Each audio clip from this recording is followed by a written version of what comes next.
Halo teman-teman Kelontong Ruru, hari ini mumpung Kelontong Ruru lagi mau mindahin sebagian nepe yang dari GH Indoor untuk kembali lagi ke outdoor ya. Karena seperti yang kita tahu, teman-teman juga pasti pernah alamin, ada nepe, untuk nepe itu kita harus cari spot favorit mereka.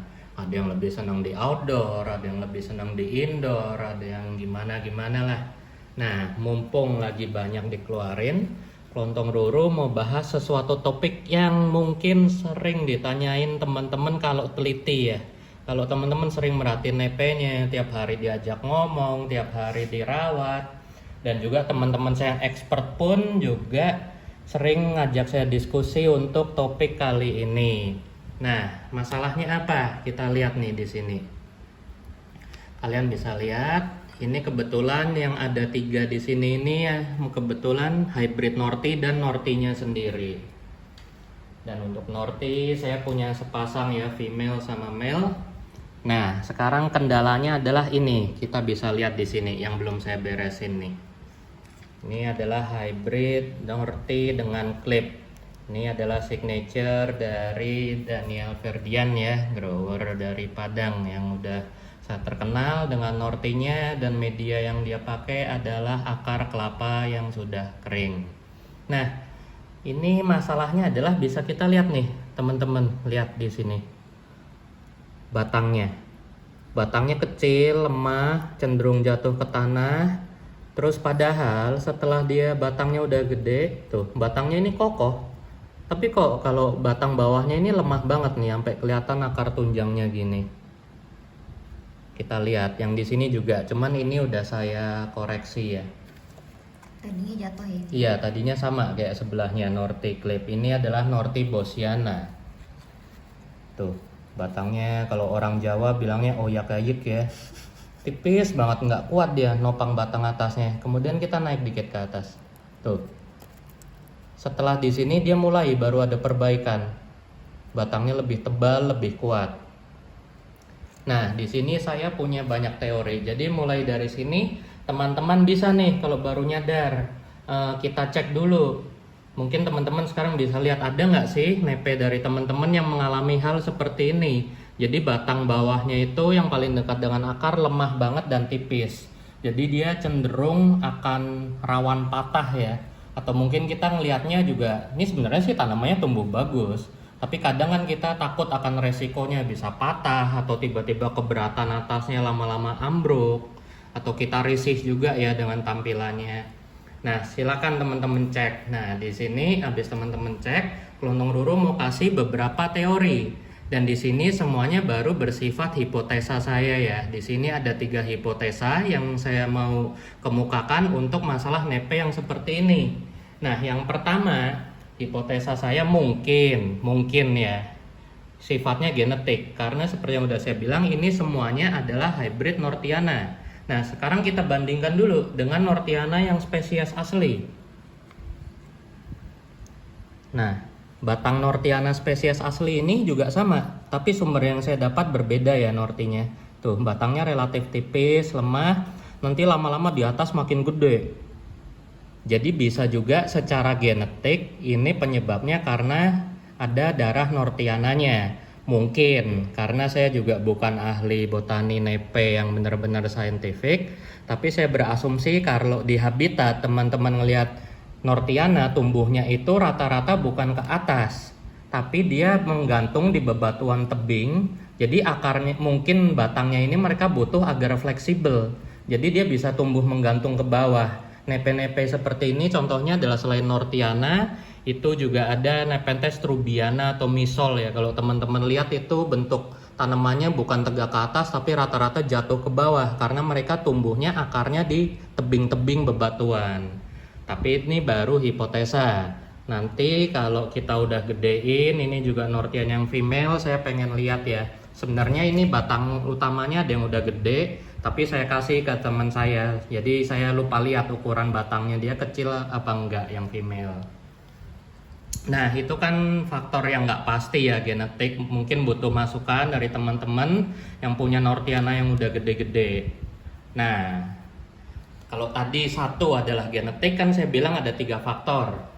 Nah, sekarang faktor kedua itu adalah nutrisi dan hormon. Nah, seperti yang kita lihat, mungkin ya kalau kita lihat di sini, ini hipotesa saya juga. Pada saat tanaman baru datang, ini pasti bagian daerah stemnya, begitu saya dapat tuh. Stemnya kecil-kecil semua ya, tipis, ringkih. Dan bagian yang hijau ini udah pasti dalam penanganan saya. Saya kalau miara Nepenthes itu rajin dan suka eksperimen. Jadi nutrisi apapun yang saya tahu berguna untuk nepe pasti saya kasih. Jadi ada kemungkinan nepe ini mengalami defisiensi hormon atau nutrisi tertentu. Nah, itu nutrisi sama hormonnya apa? Kalau dari segi hormon kita bahas dulu, paling berperan untuk kekuatan batang dan akar itu adalah auksin. Jadi auksin itu nggak melulu hormon untuk akar. Seperti kalau teman-teman tahu B1 dan lain-lainnya itu isinya adalah hormon auksin seperti IBA dan NAA. Nah, bisa juga karena saya rajin ngasih nutrisi sama hormon, jadi ada perbaikan batang. Nah, kalau itu kan tadi dari segi hormon ya, auksin. Nah, kalau kita bicara hormon itu juga erat kaitannya dengan nutrisi. Jadi kalau tanamannya kelebihan hormon, dia nggak punya bahan bakar nutrisi yang diperluin juga percuma. Jadi nutrisi sama hormon itu juga harus seimbang pemberiannya. Jadi sekarang kita bahas nutrisinya. Yang paling berperan itu adalah potasium. Bahasa Indonesianya itu kalium ya. Jadi kalau kalian teman-teman belajar pupuk, kan pasti ada yang namanya NPK. Nitrogen, fosfor, dan kalium. Tapi kalau di luar negeri atau paper scientific, kalium itu sama dengan potasium. Jadi biar teman-teman nggak bingung, karena ini bahasa Indonesia, saya ngomongnya kalium ya. Kalau di literatur itu biasa orang-orang ngomongnya potasium. Nah, jadi si K ini atau potasium ini, dia juga berperan penting untuk batang. Kekuatan batang kayak gini itu yang berpengaruh itu nutrisi dari kalium tersebut. Kemudian juga saya pernah berdiskusi, tapi konteksnya bukan tanaman Nepenthes, tapi tanaman Amorphallus atau tanaman berumbi, Caudex lainnya. Jadi kalau teman-teman yang suka miara porang atau keluarga bunga bangkai lainnya, itu kan kadang tanamannya suka lemes, letoy. Nah, ini saya diskusi dengan salah satu senior dan suhu saya, Pak Suska. Mungkin teman-teman yang sering udah main nepe dari lama pasti kenal dengan beliau ya. Beliau yang benar-benar getol menggiatkan Nepenthes dan banyak membantu kita untuk bisa mendapatkan Nepenthes favorit. Dan setelah saya meriset dari keluarga Amorphallus, paling berperan juga selain kalium untuk kekuatan dan ketegakan batang. Ini sekarang kita bicara ketegakan batang ya. Itu adalah nutrisi kalsium. Dan hal ini juga setelah saya berdiskusi dengan Pak Suska, beliau sendiri juga mengamini ada kemungkinan besar dan dia juga sedang menguji coba ya. Karena terakhir sekitar 2 tahun lalu beliau sedang bereksperimen yang menurut saya sangat unik, yaitu penanaman porang atau Amorphallus dengan sistem aeroponik. Jadi akarnya itu cuma ngambang di ruangan kosong dan disemprot misting terus-terusan dan tetap tumbuh. Itu udah ilmu tingkat tinggi itu, saya nggak sanggup. Nah, jadi secara kesimpulan yang berperan dari nutrisi dan hormon adalah potasium atau kalium, kemudian bekerja sama dengan hormon auksin, dan ada kemungkinan kalsium. Nah, kenapa sih kok bisa kira-kira Nepenthes ini kena defisiensi nutrisi tersebut?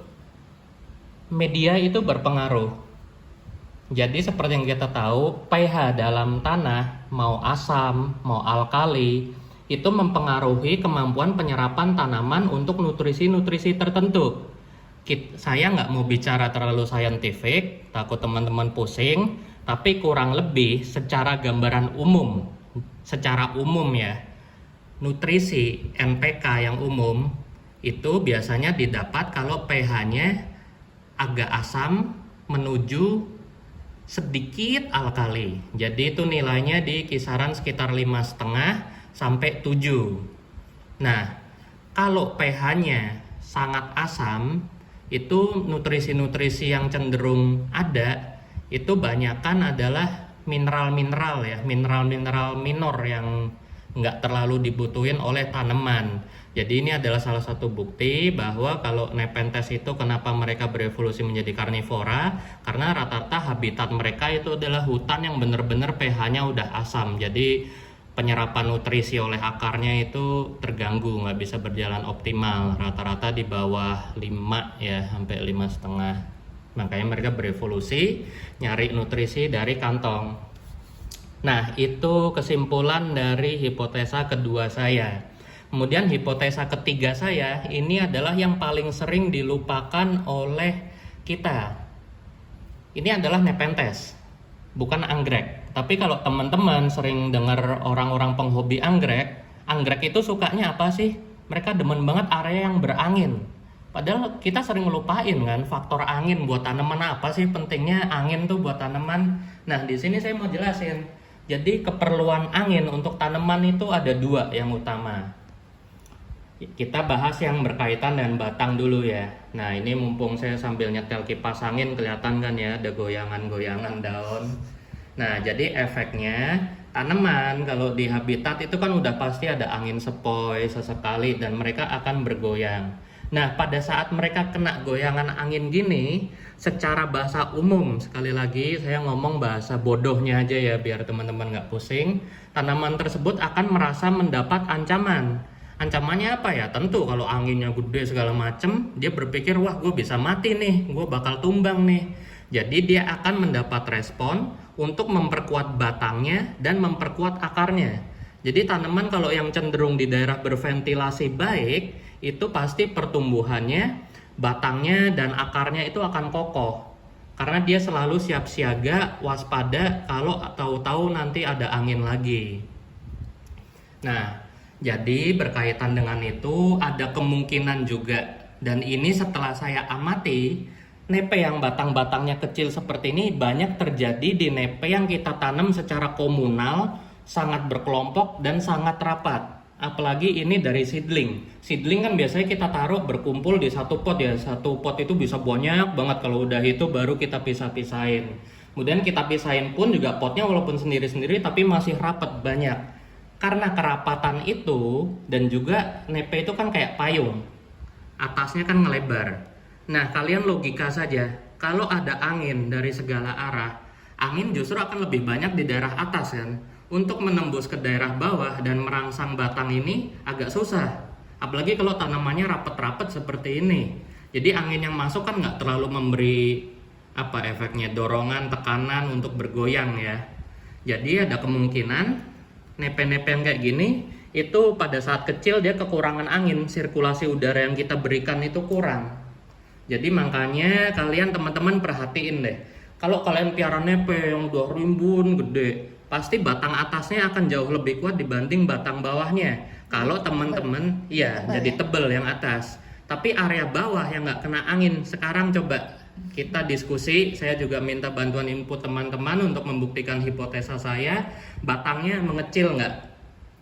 Dengan catatan, kebun kalian harus area sirkulasi bawah yang di batang permukaan pot ini hampir nggak ada ya, atau rapet banget. Coba mulai sekarang teman-teman perhatiin. Kemudian untuk angin juga selain membantu kekuatan akar dan batang, itu sangat membantu untuk proses transpirasi suhu atau penguapan air dari daun. Jadi dengan adanya angin, uap air yang ada di sini itu akan keluar dan menyejukkan suhu di dalam daun ini secara bahasa bodohnya. Dan kalau teman-teman pernah dengar atau nanya ke suhu senior atau master, sebagai contoh, Om, kalau piara Nepenthes ventricosa, Nepenthes veitchi, Nepenthes maxima, solusinya apa sih? Mereka demennya apa sih? Pasti kalian pernah dengar, nih nepe demen angin. Kok kayak anggrek, terus efeknya apa? Nah, sekarang saya kasih tahu. Jadi seperti kalian lihat, ini saya lagi nyoba-nyoba settingan baru di GH saya. Beberapa itu daun ada yang tumbuh bagus, ada yang beberapa jelek. Nah, setelah saya cek, kekurangan GH saya itu adalah sirkulasi udara. Saya belum pasang kipas angin untuk mengatur gerakan angin. Nah, ini adalah contohnya. Walaupun Nepenthes itu memiliki kemampuan beradaptasi ya, Tapi kan kita belum tentu sabar untuk nungguin nepe-nepe tersebut. Bisa juga kita udah terlanjur cemas, waduh nepe saya jadi jelek banget nih, gimana? Nih contohnya, kalau transpirasinya nggak ada angin, daunnya cenderung berkerut-kerut. Biasanya orang selalu bilang, nepe kalau daunnya berkerut-kerut gitu, udah pasti stres suhu.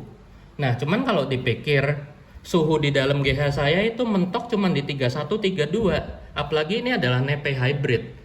Dan di sini saya baru tahu setelah saya riset di forum-forum anggrek dan saya riset lebih jauh, peran angin itu mempengaruhi transpirasi. Jadi nggak cuma suhu yang harus kita perhatiin, karena dia ibarat dia menyimpan air yang hangat di sini, bahasa bodohnya, tapi nggak ada angin yang membantu untuk mentranspirasikan hawa panas yang ada di daun.